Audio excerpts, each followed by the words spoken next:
जब अंबिका वहां पहुंची तो उसने देखा कि कुछ राक्षस एक बूढ़ी औरत को घेर कर खड़े थे। बूढ़ी औरत ने दिया का मुंह कसकर बंद किया हुआ था और उसे अपने आगे छिपा रही थी। जैसे ही अंबिका पास आई, बूढ़ी औरत ने बिना किसी हिचकिचाहट के दिया को उसके हवाले कर दिया। जाने से पहले बूढ़ी औरत ने अंबिका की आंखों में देखते हुए कहा, तेरी बेटी ही अगली खून बहाने वाली होगी। ये सुनकर अंबिका के पैरों तले जमीन खिसक गई। यानी कि राक्षसों की नजर अब दिया पर पड़ चुकी थी। वे उसे अपने जन्म लेने वाले बच्चे के लिए चाहते थे। अपनी बेटी की जान बचाने के लिए अंबिका ने बिना देर किए उसी रात दिया को लेकर गाड़ी में निकल पड़ी।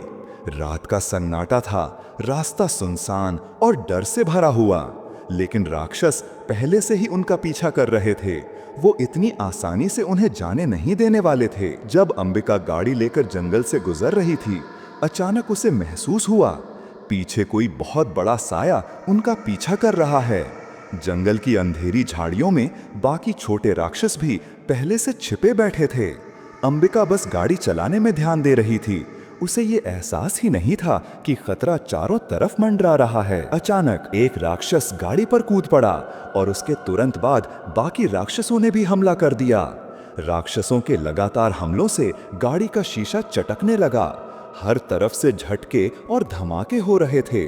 वे गाड़ी के अंदर घुसने की कोशिश कर रहे थे ताकि दिया को बाहर खींच सकें। दिया चीखने लगी और अंबिका ने पूरी ताकत से गाड़ी का स्टीयरिंग मोड़ा। एक तेज झटके के साथ गाड़ी घूमी और सारे राक्षस हवा में उछलकर दूर जा गिरे।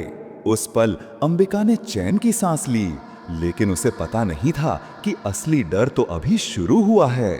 जैसे ही अंबिका ने गाड़ी का रुख आगे बढ़ाया, कुछ ही पलों में राक्षसों ने फिर से उनकी गाड़ी को चारों तरफ से घेर लिया। उसने जोर से एक्सीलरेटर दबाया, सोचकर कि शायद वो राक्षसों को कुचलते हुए निकल जाएगी। लेकिन अगला ही पल भयावह था। राक्षसों की ताकत इतनी ज्यादा थी कि उन्होंने पूरी गाड़ी को जमीन से उठा लिया। अंबिका और दिया डर के मारे गाड़ी के अंदर सिमट गईं। तभी एक राक्षस ने गाड़ी का दरवाजा जबरदस्ती तोड़ा और अंबिका के हाथों से दिया को छीन लिया। दिया के होश खोने से ठीक पहले अंबिका ने उस राक्षस का असली चेहरा देखा। वो और कोई नहीं, उनके कबीले का मुखिया था।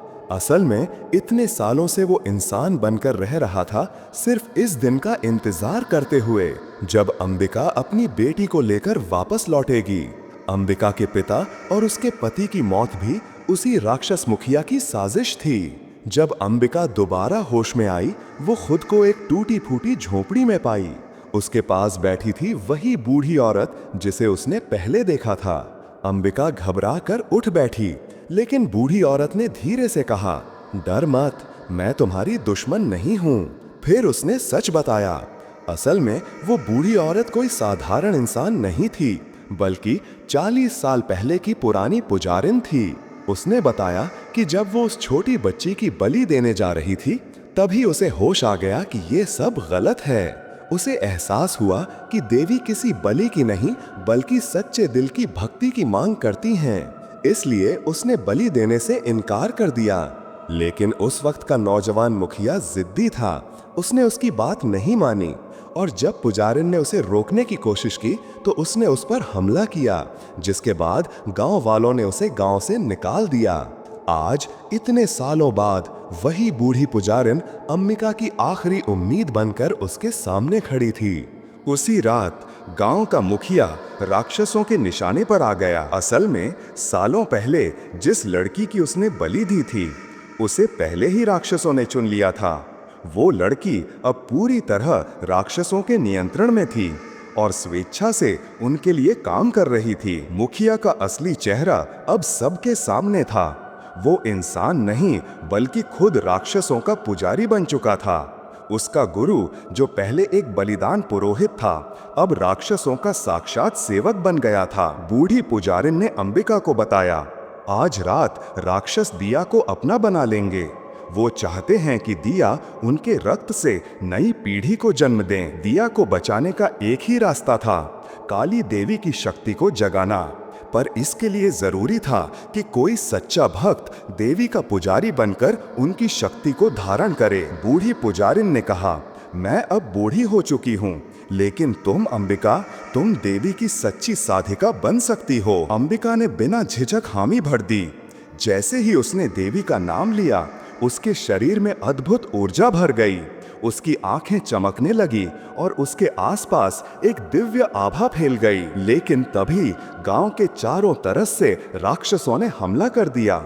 उनके साथ थी कई लड़कियां जो पहले से राक्षसों के वश में थीं। अंबिका ने पूरी ताकत से मुकाबला किया।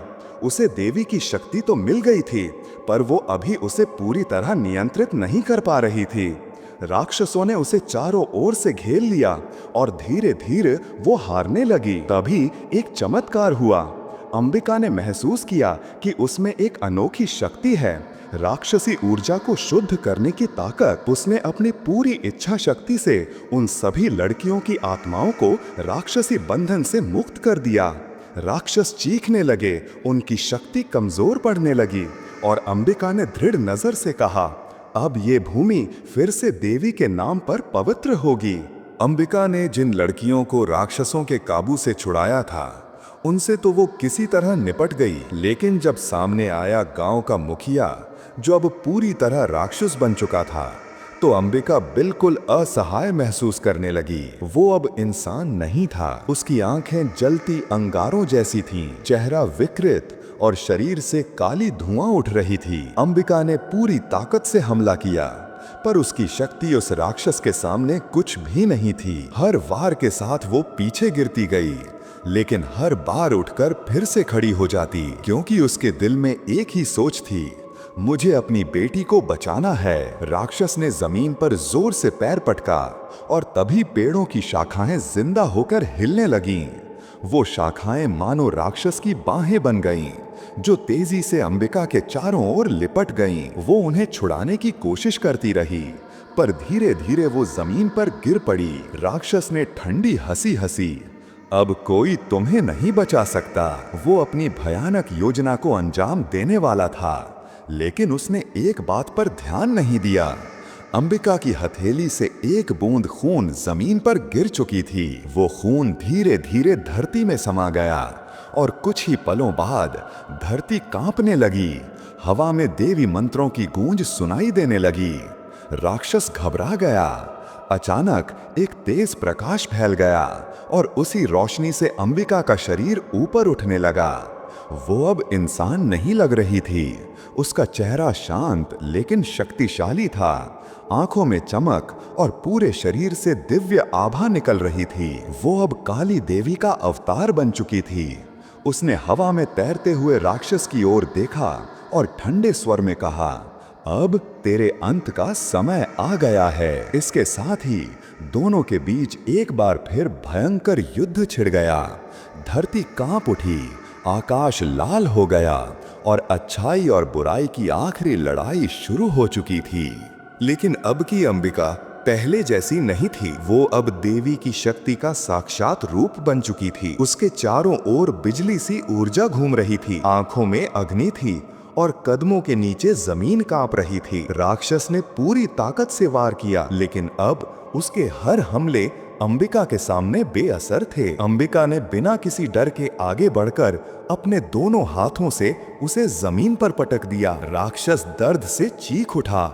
उसका शरीर धीरे धीरे अपनी असली शक्ल में लौट आया, एक विकृत भयावह दानव के रूप में। अंबिका ने गरजती आवाज में कहा, ये तेरी सजा है निर्दोषों का खून बहाने की। उसने अपनी दिव्य शक्ति से राक्षस के सीने में हाथ डाला और उसका दिल निकालकर राख में बदल दिया। राक्षस की चीखें गूंजती रहीं, फिर धीरे धीरे उसका पूरा शरीर धुएं में विलीन हो गया।